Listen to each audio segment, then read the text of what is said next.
Let's look at dog culture, communism, and how this affects what's going on. February 24, 2025. So, in communism, Mao Zedong had this thing called the Four Pests campaign. So, they wanted to get rid of pests because they thought that would make the quotas get met. So, this is all about unrealistic quotas that end up sacrificing the quality of life for everybody. They wanted to get rid of pests. They had the Four Pest campaign. A big problem with this is they killed all the sparrows. So this affects birds. And so this video is going to be about birds. All right, so this is our current culture. This is the quotas that I'm talking about with this communist dog culture. You know, a dog for every dog needs a home.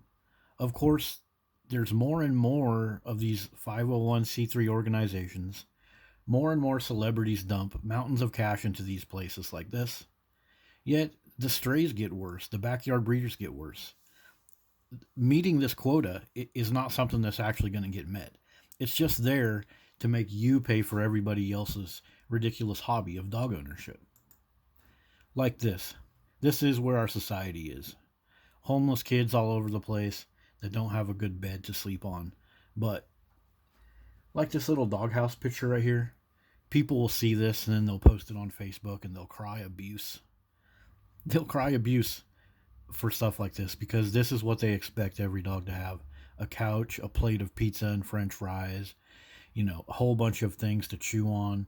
Every dog needs a home, right? That's the quota. That's the unrealistic quota. Not everybody needs a bunch of ridiculous dogs in their house. 2-bedroom apartments with 5 freaking cane corsos and stuff, then the teenager gets mauled, and billions of other examples. So this is what I'm talking about. This is the quota. The unreachable quota that makes everybody pay, even the dogs, because there's dog hoarding that happens all the time. So, one of the ways this quota gets met is the dogs have to have flea and tick medication. Remember, just like Mao Zedong, you got to get rid of those pests, man, because we can meet the quotas. Who cares if it's screwing over human lives? Who cares about that? Look at the ridiculous market for these things. It's huge. This is a huge market. A lot of these products come from China, too. Isn't it interesting that so many of the dog products that we need every day come from China? So these flea and tick medications that we're pumping into these dogs, guess what? They're dangerous to humans. They contain toxic chemicals, organophosphates, and carbamates, which are linked to serious health issues, cancer, neurological problems. Regular exposure can lead to systemic illness. Wow. So you want to put a fuck cancer on the back of your car sticker? Well, I think you need to cross that out and put dogs instead. Because dogs are pumped full of this stuff, and guess where it goes? It goes all over the place. Parks, schools, city runoff. When you're sitting there petting your dog when it's full of this stuff and letting it lick the face of your toddler and letting your pregnant mom sleep in the bed with a bunch of huskies, you're exposing them to these products. But hey, at least you're meeting the dog quota, right? So, yes, dog feces can contain these chemicals. It's been found at concerning levels. These chemicals can pose health risk, including hormone disruption and immune system harm. So that's for humans and for dogs. So all the dog owners out there that are not taking too kindly to me speaking the truth, this affects your dogs too. You're sitting at home petting up on your golden retriever, putting pictures on Facebook. Look at me and my golden. Aww. Well, you're also spreading this nasty stuff all around to your other golden retrievers as well as the humans that live in your house. Pet dander, pet hair, pet feces, urine particles will all have some trace level of this stuff. So we're talking about birds though. So let me get off everybody's back about that. So these things are also toxic to, guess what? Bird species. That's right. So when you're out there letting your dog piss and shit all over the grass, and then those particles get down in there, and the worms and the bugs and the seeds absorb part of it, guess what? Now you're giving that to the birds because the birds eat that stuff too. Yep. Not only that, but it's found in drinking water. Runoff from agriculture areas, their presence in water can pose risk as they may affect human enzymes and disrupt, like we already talked about, in endocrine functions. Now they're going to say agricultural areas, but agricultural areas, that's going to also include all these places that are full of dog shit. Agricultural areas actually manage the feces from their cattle and stuff.